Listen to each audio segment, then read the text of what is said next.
안녕하세요.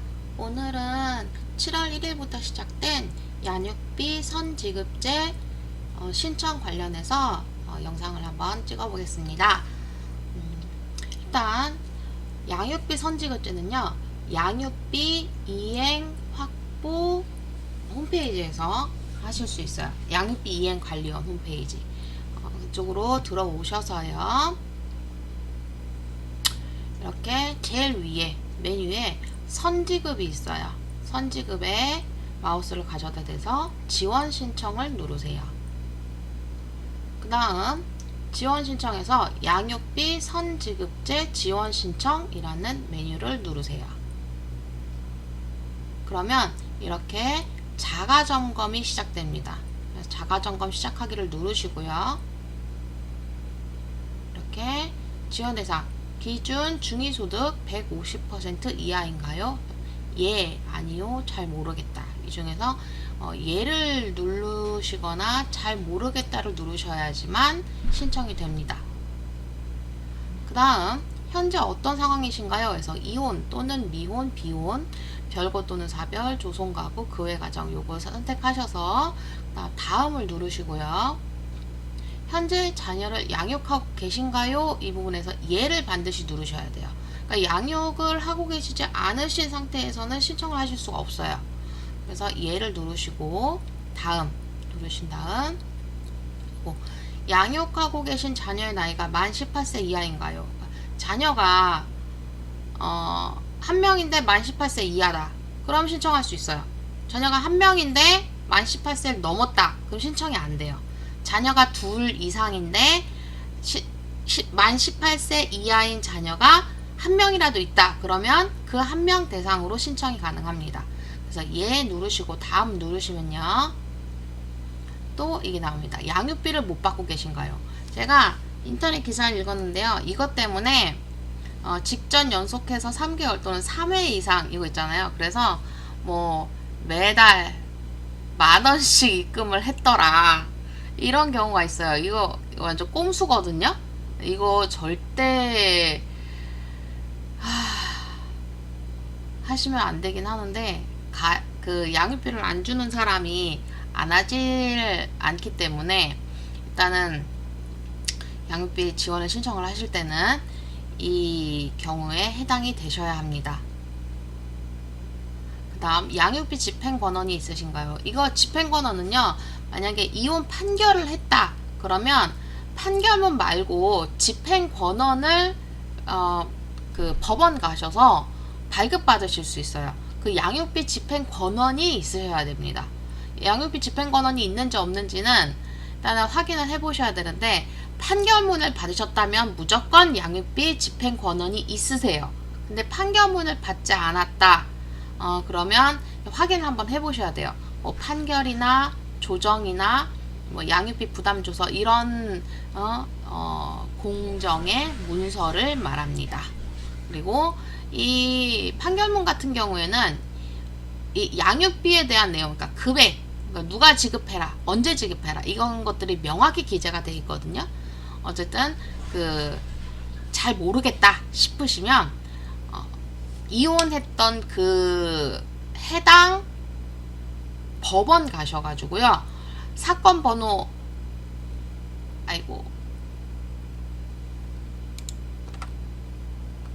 잠시만요. 네, 사건 번호를 치셔가지고 이렇게 그 법원 그 직원분한테 알려드리면 그분이 이렇게 검색해서 집행권한이 있다 없다 얘기를 해주세요. 그럼 집행권한이 있다 그러면 집행권한을 발급받으시면 됩니다. 그 다음 이렇게 넘어가면 귀하는 양육비 선지급을 신청하실 수 있습니다 없습니다로 나오겠죠. 자, 신청하실 수 있습니다 라고 넘어갔다고 칩시다. 그러면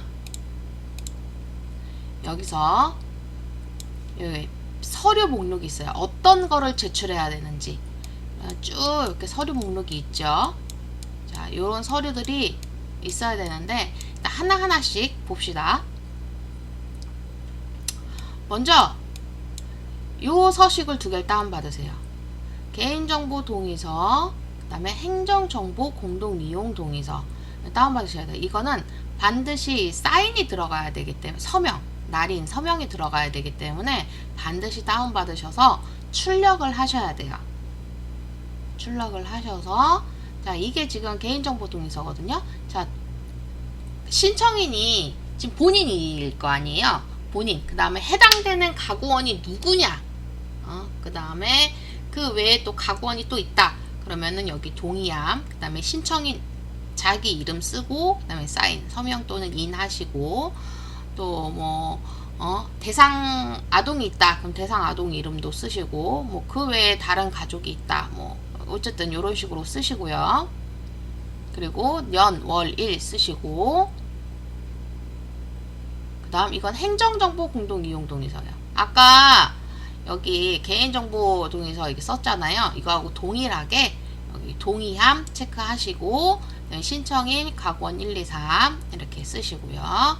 그 다음 이제 이 서류 접수하는 쪽으로 넘어오는 거예요. 자, 양육비 선지급제 지원 신청해서 이렇게 쭉 이렇게 동의합니다. 동의합니다. 동의합니다. 쓰라고 하는데 맨 밑에 모든 항목에 동의합니다가 따로 있어요. 그러니까 일일이 다 누르시지 않으셔도 모든 항목에 동의합니다 체크하시고 다음 누르시면 됩니다. 그 다음 신청인 정보 입력하게 되어 있어요. 이 정보는요, 이 전화번호 긴급연락처 빼고는 이 페이지에 있는 모든 걸 다 쓰셔야 돼요. 성명 꼭 쓰셔야 되고, 주민등록번호 쓰시고 인증하기 누르셔야 됩니다. 인증이 안 된다면 주민등록번호에 뭔가 문제가 있는 거예요. 인증하기 누르셔야 되고, 피신청인과의 혼인관계, 이혼인지 아니면 뭐 별거 중인지, 미혼인지 비혼인지 뭐 등등등 쓰시고, 그다음에 휴대전화 번호 쓰시고, 전자우편 쓰시고, 그 다음에 자신의 주소, 그 다음에 이 현재 가구 인원수 본인 포함 몇 명, 나 한 명은 무조건 들어가겠죠.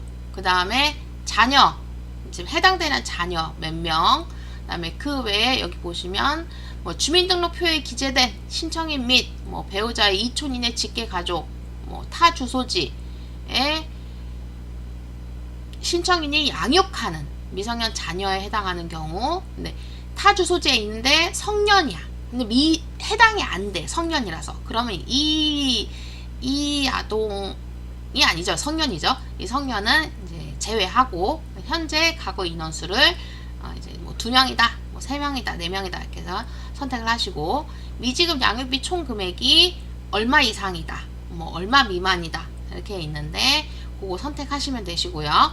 그 다음에 직전 3개월 혹은 직전 연속 3회 지급 양육비가 얼마였다, 요거 쓰시고, 그 다음에 지급받을 계좌번호, 거래은행 선택하시고 계좌번호 쓰시고 예금주 쓰시고 인증하기 누르시면요, 인증이 돼요. 이 계좌가 이제 실제로 존재하나 안 하냐 이제 그걸 확인하는 거고, 계좌 소유주는 뭐 본인이거나 뭐 자녀 이름이거나 상관없습니다. 그 다음에 가족사항은 해당되는 자녀를 쓰는 거예요. 성명, 뭐 자녀 이름이 누구다. 그 다음에 신청인과의 관계는 뭐고, 그 다음에 주민등록번호는 뭐고, 동거 여부, 그 다음에 그 외에 가족이 또 있다. 그러면 추가 버튼이 여기 있죠. 여기 추가 버튼이 바로 위에, 이 가족상 바로 오른쪽 끝에 추가 버튼이 있어요. 추가 버튼 눌러서 아까 개인정보 동의서랑 뭐 이제 행정정보 동의서 거기에 이제 사인했던 그 사람들 있잖아요. 그 가구원들을 다 쓰시는 거예요. 쓰신 다음에 이제 다음을 누르십니다. 그러면 피신청인, 그러니까 양육비를 줘야 되는 사람 있죠. 그 사람의 정보를 쓰시면 됩니다. 자, 전화번호, 뭐 휴대전화, 뭐 이런 것들은 꼭 안 쓰셔도 되는데, 성명, 제가 생년월일 체크를 안 했네요. 성명하고 생년월일은 꼭 써야 돼요. 제가 주소에다가 네모를 쳐놨네요. 이게 아니라 성명하고 생년월일을 반드시 써야 돼요. 주소는 안 쓰셔도 됩니다. 이건 제가 실수한 거예요. 그 다음 집행권원, 아까 말씀드렸었죠. 판결문이 있으면 반드시 있다. 판결문이나 조정문이 있으면 반드시 있는데 그 외의 것들은 확인을 해보셔야 된다라고 말씀드렸어요. 그래서 양육비 집행권원이 있는지 있어야 됩니다. U 해서 다음 누르시면 이제 서류를 내야 돼요. 아까 우리가 개인정보 동의서하고 행정정보 공동이용 동의서를 출력해서 체크 그다음에 서명 날인 하라고 하셨어요. 그거를 사진을 찍으셔도 돼요. 네, 사진을 찍으실 때는 좀 잘 찍으셔야 돼요. 잘 보이게. 아니면 스캔이 가능하시다 그러면 이제 스캔을 하시면 되시고요. 그래서 첨부 해서 넣고, 그 다음에 집행권은 아까도 계속 얘기했었죠. 이 집행권은 협의이혼 시에는 양육비 부담 조서가 있어야 되고요. 재판이혼 시에는 판결문, 조정조서, 화해 권고 결정문 중에 한 개만 첨부하시면 됩니다. 다음 송달증명원, 확정증명원. 이거는 이 대법원 홈페이지 나의 사건 검색 가시면요. 뭐 무슨 법원에서 몇 년도에, 그 다음에 뭐 이 이혼 같은 경우에는 보통 이제 뭐 20땡땡 드단, 그 다음에 숫자 땡땡땡땡 요런 식으로 나오거든요. 그거에 대해서 검색을 하시면 도달일 혹은 확정일 그 내용이 이제 나와요. 그거를 캡처하셔가지고 첨부하시면 됩니다. 그 다음에 양육비 채무 불이행을 증명할 수 있는 서류, 그러니까 양육비를 입금받기로 한 계좌의 최근 3개월간 거래 내역을 은행 가셔서 출력하셔도 되시고요. 그 다음에 집에서 은행 홈페이지 들어가셔가지고요, 거래 내역을 출력하셔서 그거를 첨부하셔도 돼요. 뭐 그것도 안 된다 그러면은 핸드폰으로 내가 거래 내역, 은행 거래 내역 있잖아요. 그거를 캡처해가지고 여기 첨부하셔도 돼요. 그 다음에 양육비 이행 확보를 위한 절차를 종료하였거나 진행 중임을 증명할 수 있는 서류. 이게 만약에 안 돼 있다 그러면요, 지금이라도 빨리 양육비 이행 관리원에서 양육비 소송을 하세요. 양육비 뭐 이렇게 서류 이렇게 막 해가지고 서류 양육비 이행 관리원에다 보내면 거기서 이제 접수됐다는 문자가 와요. 근데 그게 오고, 그 다음에 진행되는 게 뭐 어떻게 할 거냐, 이제 좀 유한 방법으로 진행할 거냐, 강제적인 방법으로 진행할 거냐 이렇게 물어봐요. 유한 방법으로 진행할 거다 그러면 양육비 이행 관리원에서 뭐 이행 명령이라든지 이제 그런 것만 좀 뭐 이렇게 빨리 양육비 내세요 뭐 이런 서류를 보내주는 걸 하고, 좀 강제적인 방법을 하고 싶다 그러면 본인이 살고 있는 근처에 대한법률구조공단으로 연결을 시켜줍니다. 그래서 대한법률구조공단에서 이행명령이라든지 뭐 강제집행에 관련된 서류를 접수하게 되었다는 그 접수 번호를 이렇게 줘요. 뭐 예를 들면 지금 2025년이잖아요. 2025 뭐 민집 뭐 숫자 땡땡땡땡 뭐 이런 식으로 해가지고 이제 접수 번호가 나오거든요. 이제 그런 것들이 이제 카카오톡으로 이렇게 와요. 이게 접수할 때 제 핸드폰 번호가 들어갔을 거 아니에요. 그러니까 카카오톡으로 와요. 그럼 그거를 캡처해가지고 첨부를 하시면 됩니다. 그 다음 선지급금 지급받을 계좌번호가 적힌 통장 사본. 통장 사본은 이제 보통 이제 통장 맨 앞에 있는 그 첫 번째 장을 얘기를 하잖아요. 근데 요즘은 그렇게만 하는 게 아니라 핸드폰에서 요즘 인터넷 뱅킹 많이 하시잖아요. 인터넷 뱅킹에 가시면 통장 사본이라고 치잖아요. 그러면 그 자식이가 가지고 있는 통장 사본의 그러니까 통장의 맨 앞에 있죠. 맨 앞에 부분이 이 통장 사본처럼 이렇게 해서 그 핸드폰 사이즈에 딱 들어가게 이쁘게 해가지고 나와요. 그것도 캡처해서 집어넣으시면 됩니다. 그 다음에 신청인 기본증명서, 그러니까 본인의 기본증명서죠. 반드시 상세로 발급받으셔야 되고요. 주민번호 뒷자리가 다 표시되어야 됩니다. 그리고 모든 공공문서는요, 발급일로부터 3개월 미만이어야 돼요. 그 다음 자녀 기본증명서도 역시 상세로 발급받으셔야 됩니다. 자녀가 여러 명일 경우에면 자녀당 각각 한 부씩을 다 준비하셔야 돼요. 그 다음에 신청인 가족관계증명서, 다음 자녀 가족관계증명서, 그 다음에 신청인 혼인관계증명서를 떼셔야 되는데요. 이거는 정부24 들어가시면 그 검색창에 혼인관계증명서 이렇게 쓰면 거기서 바로 혼인관계증명서 뗄 수 있는 사이트로 이렇게 연결시켜줘요. 그래서 거기 들어가서 혼인관계증명서를 떼시면 되는데, 그냥 혼인관계증명서 떼시면요 아무것도 안 나올 수도 있어요. 왜냐면 이혼을 하신 경우나 이런 경우에는 아무것도 안 나와요. 이럴 때는 꼭 상세로 발급받으셔야 돼요. 여기도 보시면 상세로 발급받으라고 돼 있잖아요. 상세로 발급받으시면 내가 언제 혼인을 했다 이게 다 나오거든요. 그러니까 지금 이혼 상태여도 이게 나오는 거예요. 그러니까 그거 하셔가지고 첨부하시면 됩니다. 근데 지금 이 첨부가 보시면요, 지금 서류 뭐 아무거나 볼게요.